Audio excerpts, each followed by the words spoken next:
রাসূলুল্লাহ সাল্লাল্লাহু আলাইহি সাল্লাম বলছেন, স্পষ্ট হাদিস, ফজরের নামাজ জামাতে না পড়া মুনাফিকের চিহ্ন। কিসের চিহ্ন বলেন? মুনাফিকের চিহ্ন। রাসূলুল্লাহ সাল্লাল্লাহু আলাইহি সাল্লাম, বুখারীর হাদিস আছে, ইন্না আসকালা সালাতিন আলাল মুনাফিকিন সালাতুল ইশা ও সালাতুল ফজর। দুইটি নামাজ যারা মুনাফিক তাদের জন্য পড়া কঠিন। নবীজি বলছেন, বুখারী মুসলিমের হাদিস, দুইটি নামাজ, এক এশার নামাজ, দুই ফজরের নামাজ। ফজরের নামাজ। হযরত উবাই ইবনে কাব রাদিয়াল্লাহু তাআলা আনহু বলেন, নবীজি যার ইমানের ব্যাপারে, মানে নবীজির সামনে সে বলে মুসলমান, কিন্তু নবীর যদি সন্দেহ হইতো কাউরে, তো নবীজি তাকে স্পষ্ট হাদিস, তিনি বলেন নবীজি তাকে ফজরের নামাজে মসজিদের জামাতে তালাশ করতেন। খোদার কসম, হাদিসে আছে ফজরের নামাজের সালাম ফিরিয়ে প্রায় সময় নবী জিজ্ঞেস করতেন, আশাহিদুন ফুলান, অমুক কি এসেছে? কালু লা, সাহাবারা বলতেন না। আশাহিদুন ফুলান, অমুক কি এসেছে? নবীজি জিজ্ঞেস করতেন। সাহাবারা কেরাম বলতেন লা, না আসে নাই। আল্লাহর নবী তখনই বলতেন যে শোনো, নিশ্চয়ই যারা মুনাফিক তাদের জন্য এশা এবং ফজরের নামাজ পড়া কঠিন। তাহলে ফজরের অনুপস্থিত ব্যক্তিকে নবী সাল্লাল্লাহু আলাইহি সাল্লাম কি বুঝাইতে চাইছেন বলেন? বলো না ভাই, তোমরা বলো, নওজোয়ান ভাই, কি বুঝাইতে চাইছেন? মুনাফিক বুঝাইতে, যে তোমাকে সুপারিশ করবে তার কাছে তুমি তোমার পরিচয় বুঝা নাও। সুপারিশ তোমার আব্বার সম্পত্তি না, নবীর সুপারিশ তোমার বাপের সম্পত্তি না, নবীর সুপারিশ তোমার দুনিয়ার কোনো ফায়সালা না। নবী সাল্লাল্লাহু আলাইহি ওয়াসাল্লাম তোমার পরিচয় তো আগেই চিহ্নিত করে দিয়েছেন। আর তিনি কোথাও বলেন নাই, নবী কখনোই বলেন নাই যে আমি মুনাফিকের জন্য সুপারিশ করব, এই কথা নাই। আমি কাফেরের জন্য সুপারিশ করব, এই কথা নাই বাবা, এই কথা নাই।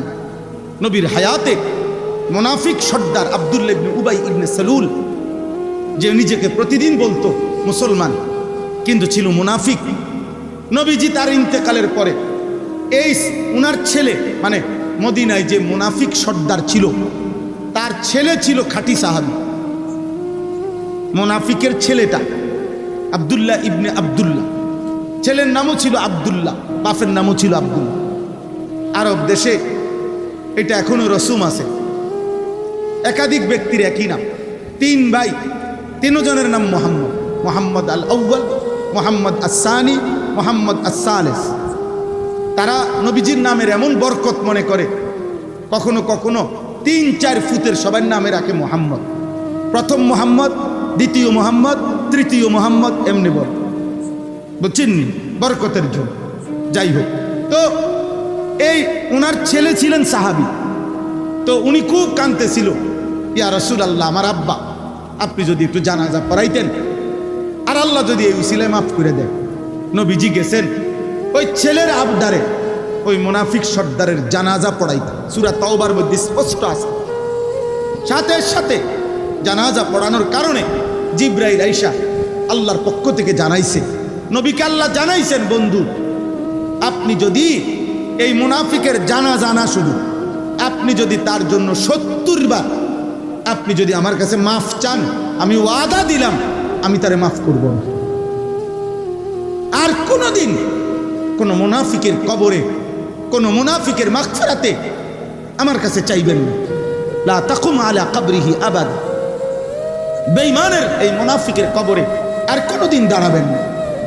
প্রিয় সন্তান, আমি হয়তো আর কোনোদিন আসবো না, মনে করো আর কোনোদিন হয়তো আব্বা দেখাও হবে না। চলার পথে আমি আসছি, আমরা, তোমরাও আজকে আসছো। হাত জোর করে বলি, আব্বা মুনাফিকের পরিচয় লিখিত রেখে কবরে যাইও না, কবরে যাইও না। তোমার নবীর কাছে পৌঁছবার আগেই ফেরেশতা 2 ধাক্কা দিয়া তোমার ওই পারে ফেলাইবে।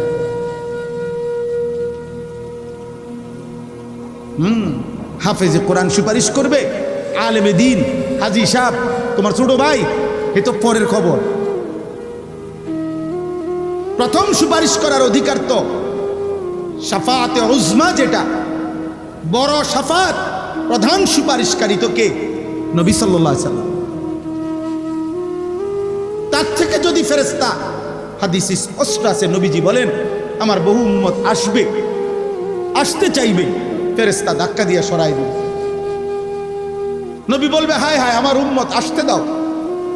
ফেরেশতারা বলবে আপনি জানেন না ইয়া রাসূলুল্লাহ, আপনার পরে আপনার দিন 23 বছরের কলিজা ছেঁড়া কষ্টের দিন আপনার, যেই কালেমার জন্য, যেই কোরআনের জন্য আপনি তায়েফের রক্তে সারা দেহ রঞ্জিত করেছেন, আপনি পেটে পাথর বাঁধছেন, আপনার চোখে সারা রাত পানি ঝরছে, আপনার সেই 23 বছরের কলিজা ছেঁড়া পেটে পাথর বাঁধা রক্ত মাখা দিন, এ পুরা জিন্দেগি আপনার নাফরমানি করে আপনার বিরুদ্ধাচরণ করেছে। قد أحدثوا بعدك قد غيروا بعدك। খুদার কসম নবী বলবে সুহকান সুহকান লিমান গায়্যারা বাদি, দূর হ দূর হ, তোরা যারা আমার পরে আমার দিনকে বিকৃত করে দিলি, আমার কষ্টের 23 বছরের রক্ত মাখা দিন পালন করতে পারলি না, দূর হবে, যা এখানে আসিস না। এরপরে নবীর সুপারিশ যার কপালে জুটবে না, হাফেজ সাহেব হেতেরে বেহেশতে দিবে নাকি?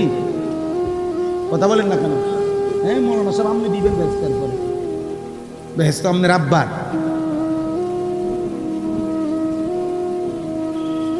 আমি জিজ্ঞাসা করছি একটা স্যারে, চাচা কোরআন শরীফ শুদ্ধ পড়তে পারেননি, তবে দেখো আমার 3 নাতি হাফেজ, কেরামতি করে। কি বুঝাইতে চাইছেন? মানে বেহেশতের বুঝ আছে, টেনশন করেন না, বুঝেন? 60 বছরের বুড়া চা দোকানে বসে টেলিভিশনে নর্তকীর নাচ দেখে, বিড়ি সিগারেট খায়, কথায় কথায় গালি দেয়, বুড়া হয়ে গেছে, এখনো সুদ কিস্তি ছাড়ে না। আমনে বাপসা হইল নাতি হাফেজ, ফুত হাফেজ, বেহেশতের বুঝ করে রাখছে। আপনি টেনশন করেন না, বিড়ি খাইতে খাইতে বেহেশতে যাবো। হ্যাঁ হ্যাঁ, রসিকতা মনে করেন না।